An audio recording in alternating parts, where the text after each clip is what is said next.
The Second Book of Enoch describes a room in the highest heaven that even the archangels cannot open, because it is not locked against the unworthy. It is sealed against everyone. If suppressed history and the texts they remove from Scripture are what you came for, subscribe right now and hit the bell. This channel goes straight to the manuscripts, and the fragment numbers mainstream scholarship never connects. Now, let's go deeper. Read it plainly first, before anyone softens it. The text places a sealed chamber in the seventh heaven, closed, shut to the beings who stand nearest the throne, not because they failed some test, because it was sealed against them from the start.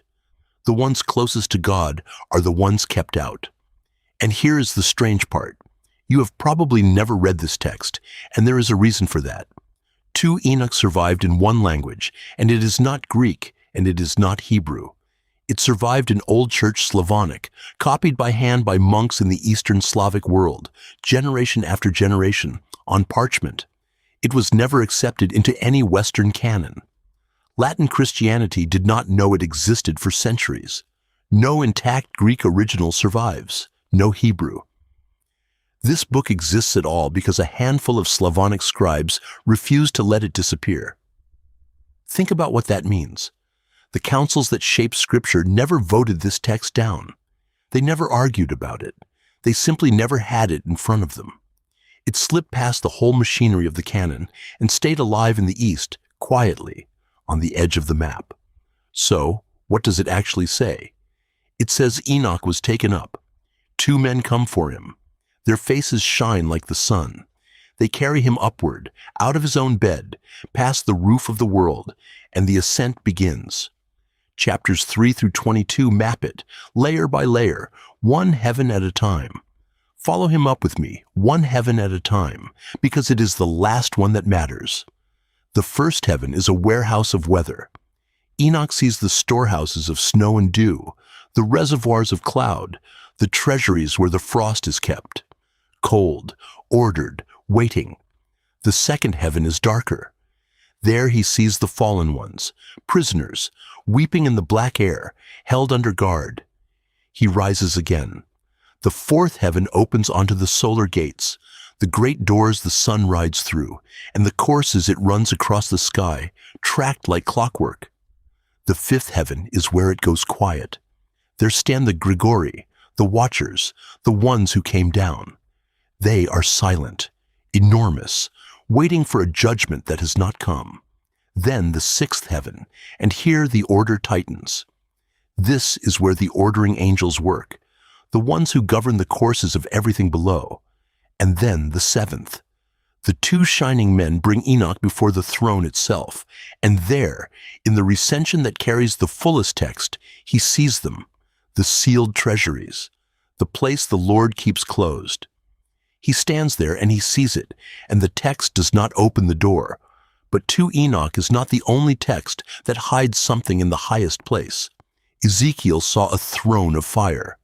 The Hechelot travelers found palaces guarded chamber by chamber, where the wrong word destroyed them at the gate. Set them beside this locked room, and a pattern starts to show. Set them side by side, because they say the same thing from 3 directions. Ezekiel. Chapter 1 gives a throne of wheels and fire. The later Hechelot literature builds the heavens as palaces guarded chamber by chamber, where a traveler who speaks the wrong word is destroyed at the gate. And 1 Enoch chapter 14 gives a house of crystal and fire that Enoch alone enters. 3 traditions, 1 shape. The highest room is guarded, and something inside it is withheld. Look at how tightly they overlap. Ezekiel's vision of the throne chariot, the Merkabah, becomes the root of a whole mystical tradition. The Hechelot texts take that chariot and build a route up to it, gate after gate, each one sealed, each one requiring the right name to pass. Get it wrong, and you do not turn back. You are struck down. And 1 Enoch chapter 14 puts Enoch in a house of ice with a ceiling of flame, standing where no flesh had stood. Every one of them ends the same way. A door that closes behind you, and beyond it, a place kept back. So here is where the Slavonic text turns on a single word. When Second Enoch describes what Enoch sees in the seventh heaven, it calls them the sealed treasuries. The word behind that is sokrovishcha, and sokrovishcha does not mean decoration. It does not mean gold. Its sense is that which is hidden away, stored against a time. It carries the same root logic as the Hebrew word otsar, a storehouse, a thing put back for later. Hold that word in your head, sokrovishcha, because it changes everything that follows. Read it against the text and the picture flips. The locked chamber stops being a vault of riches. It becomes something deliberately kept back, not wealth to be admired, a thing withheld, on purpose, even from the being standing closest to the throne. Now, the mainstream reads this differently, and I want to give that reading its due. Scholars date Second Enoch late. They treat the seven heavens scheme as a literary borrowing from Hellenistic cosmology, a structure the writer picked up from the surrounding culture, and they read the sealed place as symbolic, a poetic image for divine mystery, nothing more. But watch where that reading goes quiet. A symbol is vague on purpose. The text is not vague. It names the layers. It names what sits in each one, the snow and dew in the first, the weeping ones in the second, the courses of the sun in the fourth. It names who cannot enter. Symbols do not lock doors against archangels. Something this specific is describing something, not gesturing at nothing. Before we move on, stop for a second. What you just heard is the part that changes everything, but it only makes sense written out next to the original notation. The passages, the chapter cross-references, the translated text. I put all of it into a written document. It's linked below, and the QR code is on your screen. Take 5 seconds, grab it, and come back, because what comes next builds directly on it. Because everything so far has described the sealed place from the outside. The guarded room. The word for what is stored in it. The pressure on the symbolic reading. All of it circles a door without opening it. One chapter opens it. Chapter 24 of Second Enoch goes inside. There the Lord tells Enoch what he revealed to no angel, and it is not gold, not a relic, not a weapon.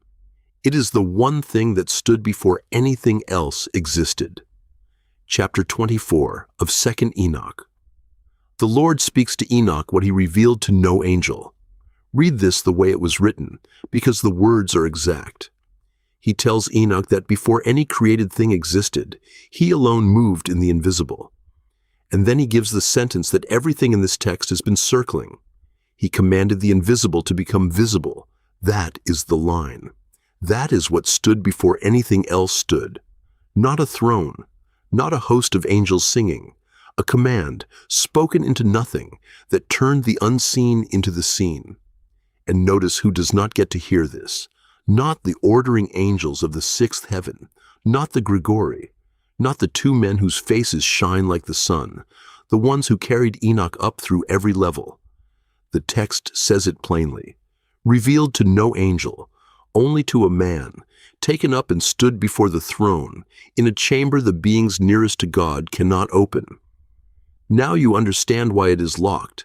The seventh heaven's sealed place does not hold an object. It never did. It holds the beginning.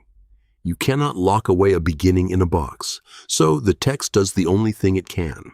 It puts the account of how everything started behind a door even the archangels cannot pass.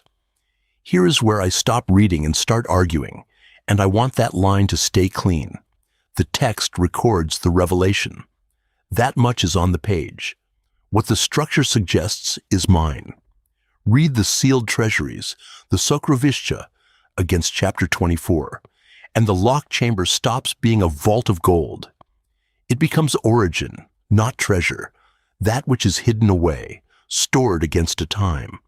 And what is stored there is the pattern of creation itself. Because to know how the invisible was made visible is to hold the mechanism of the world. To know the beginning is to hold the pattern. That is a thing you withhold, even from the ones closest to the throne. And once you see that shape, you see it everywhere we have been. Ezekiel, chapter 1, stands outside the moving throne and is shown wheels and fire, but not what sits above them in full. The Hecalot travelers climb palace by palace, and every gate is guarded, and the wrong word gets them destroyed before the last door. First Enoch, chapter 14, walks into a house of crystal and flame and reaches a second house, and there he stops. Second Enoch names what is behind the final door and then seals it. The same shape, told 4 times. A guarded highest room. A thing withheld even from those who stand closest. 4 traditions, 4 languages, 1 architecture. And this is the part that should sit heavy. The version that says it most directly, the one that goes inside chapter 24 and names what is kept there, survived in only 1 language. Old Church Slavonic, copied by a handful of Eastern scribes, in a corner of Christianity the Western councils never looked at. They did not vote it down. They never had it to rule on. It reached you because a few men refused to let go of it, long after everyone who might have burned it had never even seen the page. That is the through line, a locked room in the highest heaven, and inside it, the beginning, kept from the archangels, preserved by scribes no one remembers. If you want more of the texts they left out of Scripture, read straight from the manuscripts, subscribe and hit the bell. Tell me in the comments which passage carries the most weight. The sealed room, the root word, or chapter 24. And the next case, another sealed thing in the ancient record, is on screen now. Go read it.